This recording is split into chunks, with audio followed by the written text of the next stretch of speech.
Its name is known the world over, as it was here where one architectural endeavor would forever change the world of global commerce. But throughout its history, it has also been plagued with piracy, violent militant groups, and oppressive dictators. And while some parts of the country still remain unsafe for travelers, it has for the most part persevered to become the most modern and advanced nation in Central America, at the same time preserving a pristine aspect which has all but vanished from the rest of the region. It's got towering skyscrapers, beautiful colonial cities, uncharted rainforests, and islands so beautiful and pristine they'll leave you transcended. Bienvenidos a Panama! Panama sits at the literal crossroads between North and South America, bordered by the Caribbean Sea to the north and the Pacific Ocean to the south. After exploring the sights and culture of Panama City, I'll visit Isla Taboga and an indigenous village before ending my journey into San Blas Islands.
After beating out Nicaragua from 1903 to 1914, just 30 years after they have successfully completed the Suez Canal in Egypt, and following several setbacks due to financial scandals, the French, along with cooperation from the U.S., constructed a 50-mile-long canal which would forever revolutionize the global trade industry. Before the construction of the canal, the ships would have to sail all the way around the coast of South America, or they would have to be disassembled and carried piece by piece across the isthmus through the dense jungles. Both were a tedious and time-consuming process, but the canal cut the journey from Europe to San Francisco by about 5 months and put Panama on the global map and made it Central America's most modern and advanced nation. But the history of the Panama Canal is a little more complicated than that. When Panama officially ceded from the Spanish Empire in 1821, it didn't become an independent state, but instead a province of the Confederation of Gran Colombia. But the Colombian government wasn't too keen on the idea of a foreign power building a canal through their territory, so the US, with the support of Panamanian separatists, staged a successful coup, declared Panama a sovereign state, and set up a 10-mile wide buffer zone along the canal, which was only disbanded in 1979. In total, 22,000 lives were lost during its construction, mostly to tropical disease, but not in vain, as each year as many as 14,000 ships passed through what has been dubbed one of the 7 wonders of the modern world. But the construction of the Panama Canal also has a bit of a dark side. There was actually an apartheid labor system in which unskilled laborers, pretty much all minorities, would be paid in silver and have no benefits, while skilled laborers, being white people, would be paid in gold and have benefits such as paid vacation, sickness, and also nicer accommodations. Many geographers consider the Panama Canal to be the official boundary between North and South America, and right behind me is the aptly named Bridge of the Americas, constructed in 1962. It links the two continents. Panama City also has a large Chinese community which came here around 150 years ago, and they played a key role in the construction of the current Panama Railway. This monument right here honors them.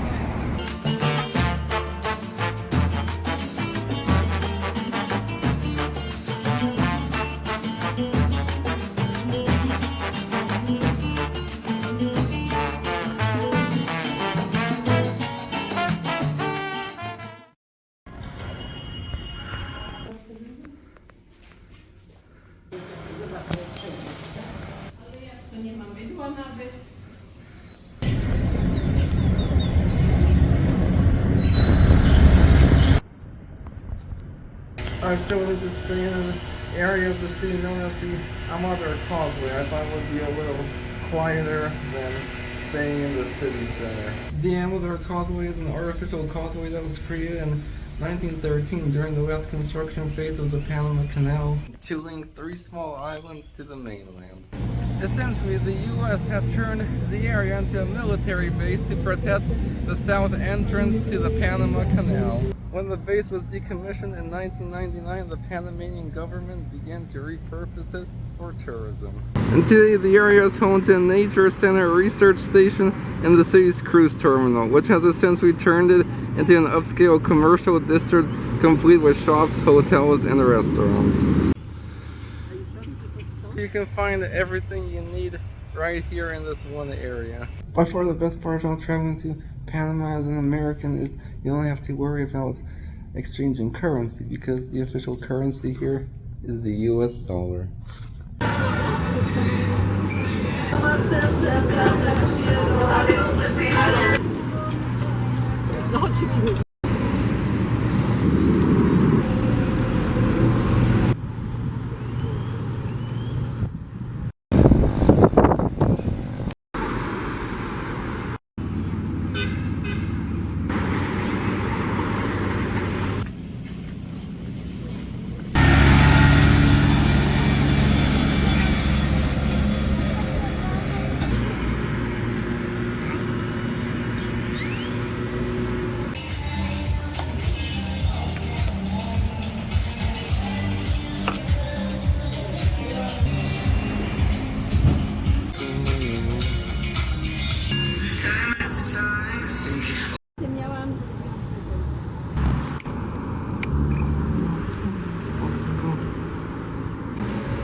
Yeah, it's fine.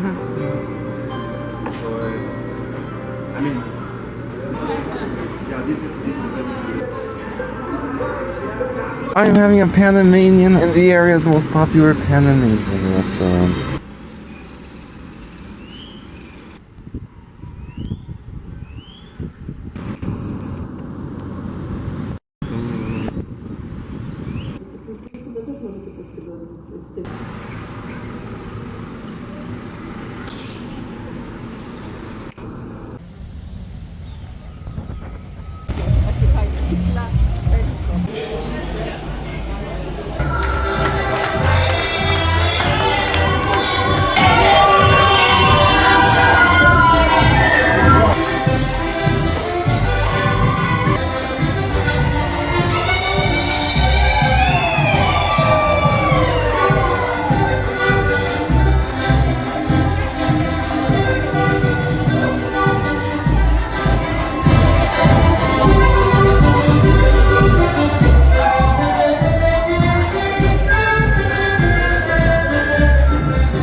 While the drivers here are polite and courteous, the cyclists are another story. They don't seem to know the symbol for pedestrian lane.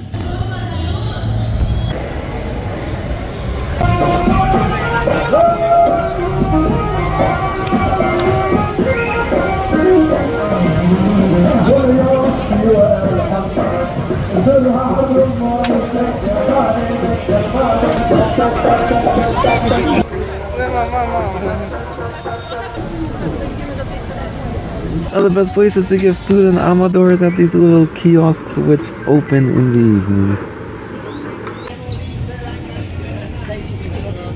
So this is what nightlife looks like in the Amador Causeway. We ordered this local Panamanian beer called a Balbo, named after the famous explorer who first sighted the Pacific Ocean. Which one is green?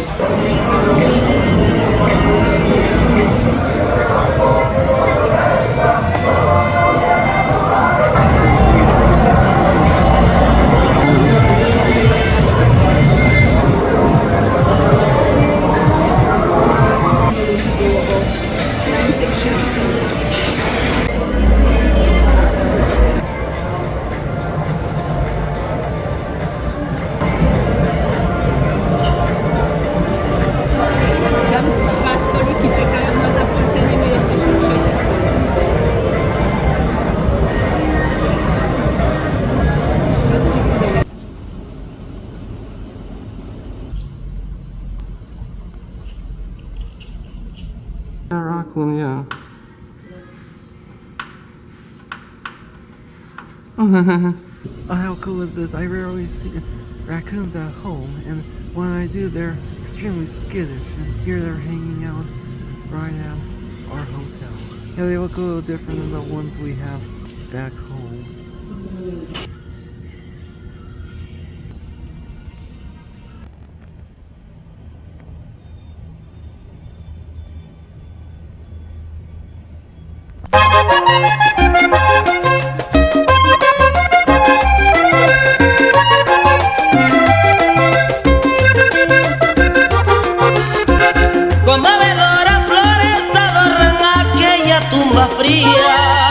Donde yacen los restos y el cuerpecito de mi sobrina.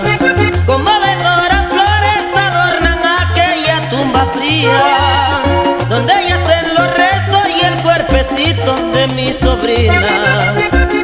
Triste recuerdo las ilusiones que hacía mi hermano con su Ilianita, que este destino le había mandado.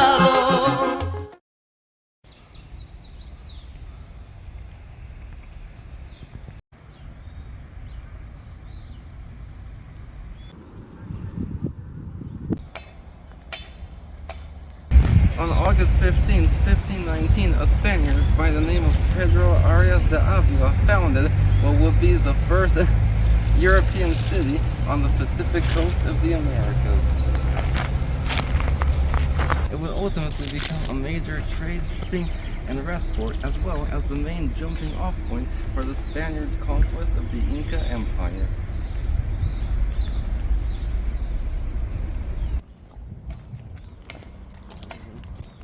That was, however, until 1671, when the entire city was sacked by Welsh privateer Sir Henry Morgan. That's the most popular version of events anyways. However, it's more likely that the order of the Spanish government to detonate city's gunpowder supply played a larger role.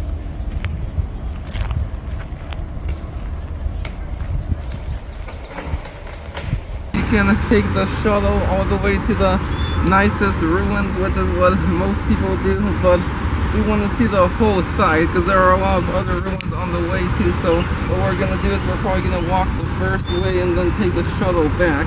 And right over here we have the ruins of the original La Merced convent.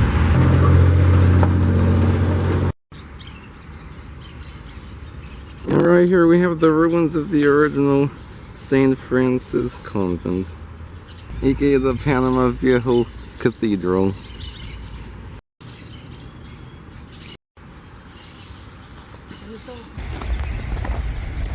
And this wall right here is the remains of the San Juan de Dios Hospital.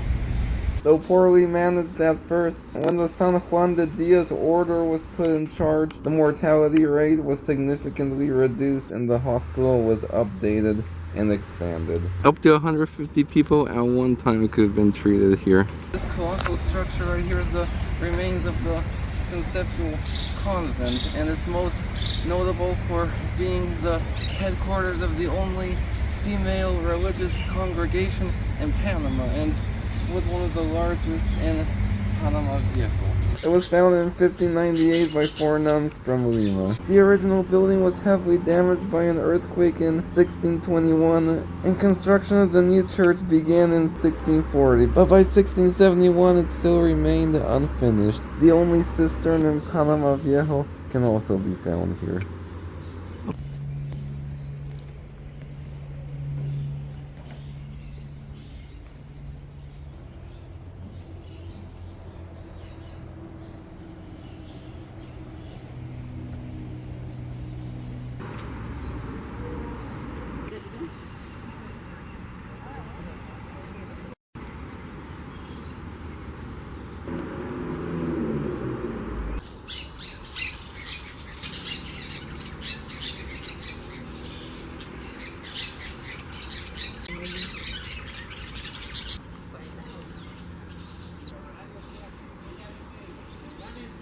Right behind me we have the ruins of the original Church of the Society of Jesus. Its location suggests it was the second most important church in the city after the cathedral.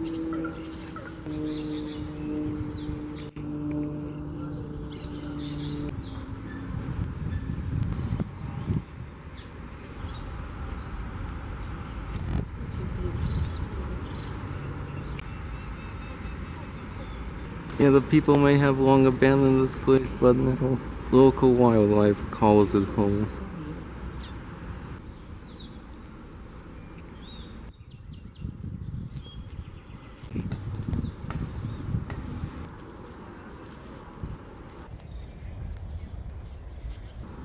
And right here is the Plaza Mayor where the cathedral and city hall would have been located.